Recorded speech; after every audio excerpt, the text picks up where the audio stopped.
ವೀಕ್ಷಕರೇ ನಮಸ್ಕಾರ ಹಾಗೂ ಶ್ರೀಕಾಂತ್ ಕನ್ನಡಿಗ ಚಾನೆಲ್ಗೆ ಸುಸ್ವಾಗತ. ವೀಕ್ಷಕರೇ, ನೀವಾಗಲೇ ತಮ್ಲೈನಲ್ಲಿ ನೋಡಿರೋ ಹಾಗೆ ಈ ವಿಡಿಯೋನಲ್ಲಿ ಕಾಮದ ಏಕಾದಶಿ ಬಗ್ಗೆ ಅಥವಾ ವ್ರತದ ಬಗ್ಗೆ ತಿಳ್ಕೊಳ್ಳೋಣ. ಒಮ್ಮೆ ಶ್ರೀಕೃಷ್ಣ ಹಾಗೂ ಯುಧಿಷ್ಠಿರ ಮಹಾರಾಜರ ನಡುವೆ ಸಂವಾದ ನಡೀತಾ ಇರುತ್ತೆ. ಹೀಗಿರಬೇಕಾದ್ರೆ ಯುಧಿಷ್ಠಿರು ಶ್ರೀಕೃಷ್ಣನಲ್ಲಿ ಕೇಳ್ಕೊತಾರೆ, ಹೇ ಕೇಶವ, ಚೈತ್ರ ಮಾಸದ ಶುಕ್ಲ ಪಕ್ಷದಲ್ಲಿ ಬರುವಂಥ ಏಕಾದಶಿ ವ್ರತದ ಬಗ್ಗೆ ನನಗೆ ತಿಳಿಸ್ಕೊಡಿ ಅಂತ. ಯುಧಿಷ್ಠಿರ ಮಾತನ್ನು ಕೇಳಿದಂಥ ಭಗವಾನ್ ಶ್ರೀಕೃಷ್ಣ ಅವರಿಗೆ ಉತ್ತರ ಕೊಡೋದಕ್ಕೆ ಶುರು ಮಾಡ್ತಾರೆ.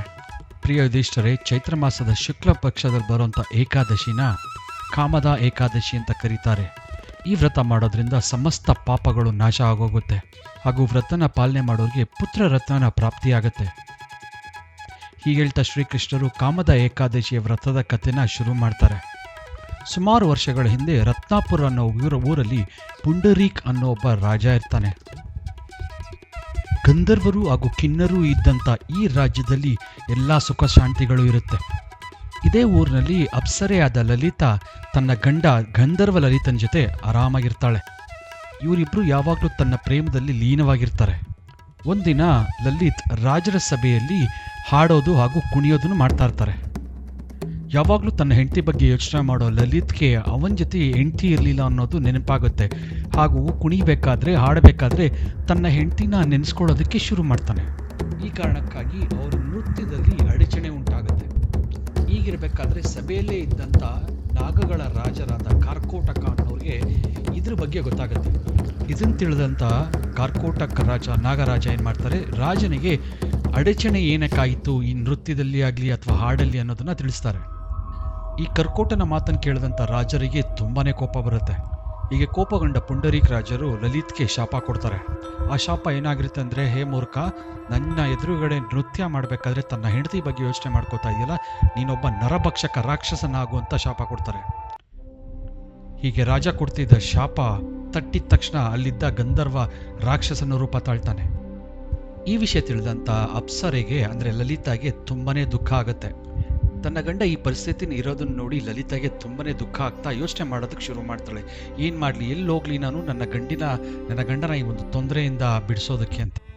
ಹೀಗೆ ಅಳ್ತಾ ತನ್ನ ಗಂಡನ ಹಿಂದೆ ಕಾಡಿನಲ್ಲಿ ಅಲಿಯೋದಕ್ಕೆ ಶುರು ಮಾಡ್ತಾಳೆ.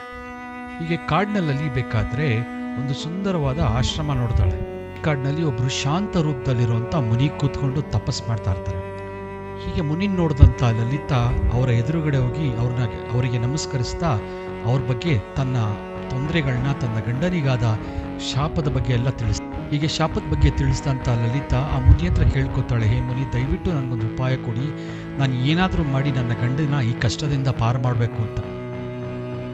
ಇದನ್ನು ತಿಳಿದಂಥ ಮುನಿ ಅವಳಿಗೆ ಹೇಳೋದಕ್ಕೆ ಶುರು ಮಾಡ್ತಾರೆ. ಈಗ ಚೈತ್ರ ಮಾಸದಲ್ಲಿ ಶುಕ್ಲ ಪಕ್ಷದಲ್ಲಿ ಬರುವಂಥ ಕಾಮದ ಏಕಾದಶಿ ಬರುತ್ತೆ. ಆ ಏಕಾದಶಿ ಎಲ್ಲ ಪಾಪಗಳನ್ನು ಕಳೆಯುವಂಥ ಏಕಾದಶಿ ಆಗಿದೆ. ಹೀಗಾಗಿ ಕಾಮದ ಏಕಾದಶಿನ ನೀನು ಎಲ್ಲ ರೀತಿ ಸರಿಯಾಗಿ ಪಾಲನೆ ಮಾಡಿ ವ್ರತವನ್ನು ಆಚರಿಸು ಅಂತ ಹೇಳ್ತಾರೆ. ಹಾಗೂ ವ್ರತದಿಂದ ಬರುವಂಥ ಪುಣ್ಯನ ತನ್ನ ಗಂಡನಿಗೆ ದಾನ ಮಾಡು ಅಂತ ಹೇಳ್ತಾರೆ. ಹೀಗೆ ನೀನು ವ್ರತ ಮಾಡಿ ಲಭಿಸಿ ಪುಣ್ಯದ ದಾನ ಮಾಡೋದ್ರಿಂದ ಅವರ ಎಲ್ಲ ತೊಂದರೆಗಳು ಹೋಗಿ ಮೊದಲ ರೀತಿ ಸರಿ ಹೋಗ್ತಾರೆ ಅಂತ ಹೇಳ್ತಾರೆ.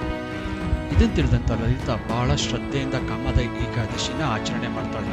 ಹಾಗೂ ಅದರಲ್ಲಿ ಸಿಕ್ಕಿದ ಫಲ ಅಥವಾ ಪುಣ್ಯದ ಫಲನ ಮತ್ತೆ ಮುನಿಯ ಮುಂದೆ ಹೋಗಿ, ಹೇ ಮುನಿ, ನನಗೆ ಸಿಕ್ಕಿದಂಥ ಪುಣ್ಯದ ಎಲ್ಲ ಫಲಗಳನ್ನ ನನ್ನ ಗಂಡನಿಗೋಸ್ಕರ ದಾನ ಮಾಡ್ತಾ ಇದ್ದೀನಿ ಅಂತ ಹೇಳ್ತಾಳೆ. ಹೀಗೆ ಅವಳು ಹೇಳ್ತಿದ್ದ ಕ್ಷಣ ಮಾತ್ರದಲ್ಲಿ ಅವಳ ಗಂಡ ರಾಕ್ಷಸ ರೂಪದಿಂದ ಮೊದಲನೇ ರೀತಿ ಆಗ್ಬಿಡ್ತಾನೆ. ಇದಾದಮೇಲೆ ಮತ್ತೆ ಅವರಿಬ್ಬರು ಒಬ್ರಿಗೊಬ್ರು ತುಂಬ ಅರ್ಥ ಮಾಡಿಕೊಂಡು ತುಂಬ ಸಂತೋಷವಾಗಿ ಜೊತೆಯಲ್ಲಿರ್ತಾರೆ.